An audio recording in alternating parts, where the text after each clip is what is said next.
अभी रूस के राष्ट्रपति व्लादिमीर पुतिन के भारत दौरे से पहले यूरोपीय राजदूतों ने एक बड़ा ही अजीब विवादित लेख लिखा है। दिसंबर 2025 की शुरुआत में टाइम्स ऑफ इंडिया में ब्रिटेन, फ्रांस और जर्मनी के भारत स्थित राजदूतों ने के नाम क्रमशः लिंडी कैमरून, थियरी मैथ्यू और फिलिप एंकरमैन है। इन्होंने एक संयुक्त संपादकीय प्रकाशित किया।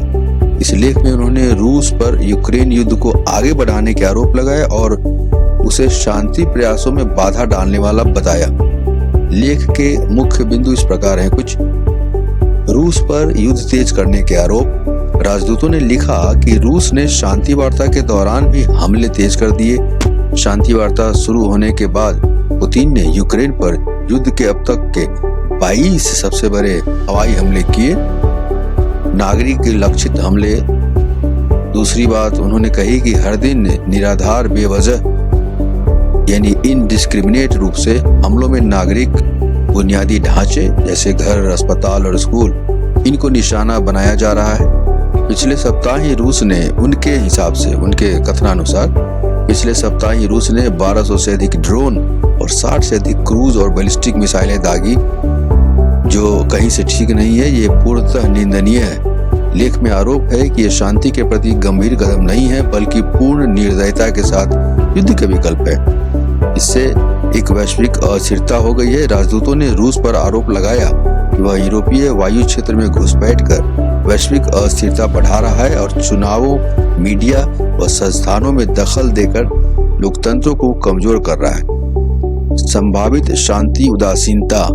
लेख में यह भी कहा गया कि पुतिन ही अब तक का वह नेता है जो इच्छानुसार युद्ध को समाप्त कर सकते हैं, लेकिन वह शांति के प्रयासों में रुचि नहीं दिखा रहे। इस लेख के कुछ कथन और आवृत्ति ने भारत में विवाद खड़ा कर दिया।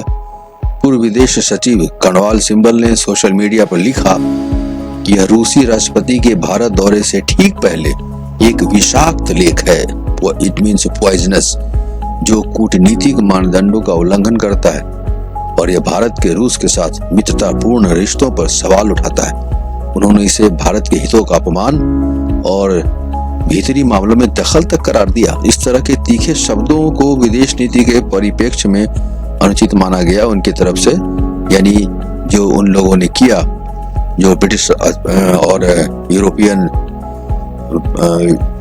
एम्बेसडर्स ने, उन्होंने जो लिखा वो पूरी तरह से निराधार और गलत है और भारत ने भी अपनी प्रतिक्रिया दी है।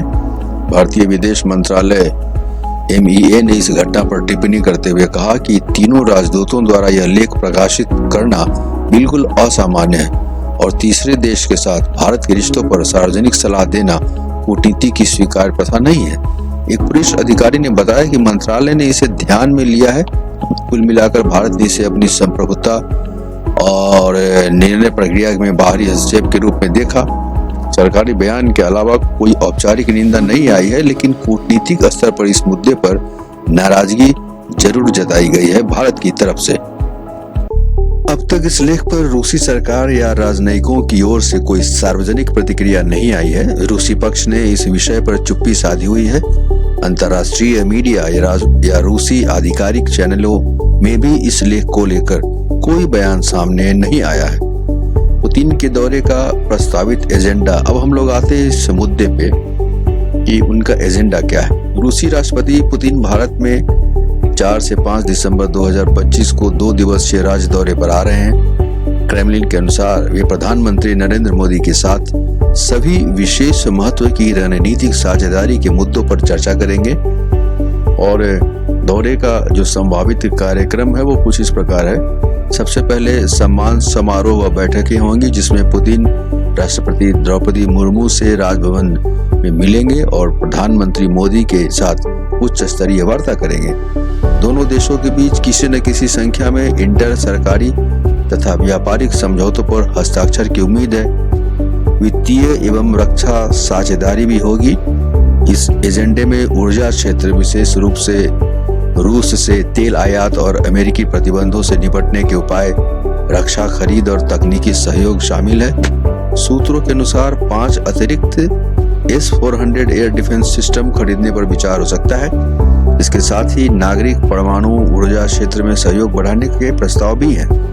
व्यापार एवं कनेक्टिविटी भी है इसमें। रूस और भारत अगले साल भारत यूरेशियन आर्थिक संघ यानी EAEU मुक्त व्यापार समझौते पर बातचीत शुरू करने के लिए तैयार है। दोनों पक्ष कनेक्टिविटी परियोजनाओं, कृषि, फार्मा, IT सहित विविध क्षेत्रों में साझेदारी पर भी चर्चा कर रहे हैं। इस तैयारियों की बीच भारत ने यह स्पष्ट कर दिया है कि उसका विदेश नीति में रणनीतिक स्वायत्तता सर्वोच्च है। विदेश मंत्रालय के सीनियर अधिकारी ने कहा है कि भारत अपने राष्ट्रीय हितों के आधार पर ही निर्णय लेता है। कुल मिलाकर पुतिन दौरा 23वें भारत रूस शिखर सम्मेलन का हिस्सा है और इसमें दोनों देशों के द्विपक्षीय संबंधों की व्यापक समीक्षा होगी। आप देख रहे हैं न्यूज लेटर 17। मैं हूं राकेश कुमार। आप हमें सब्सक्राइब करें, लाइक करें, शेयर करें और कमेंट करें कि अब किस तरह के न्यूज आपको चाहिए। हम लोग जरूर आपके लिए प्रयास करेंगे और देंगे। धन्यवाद।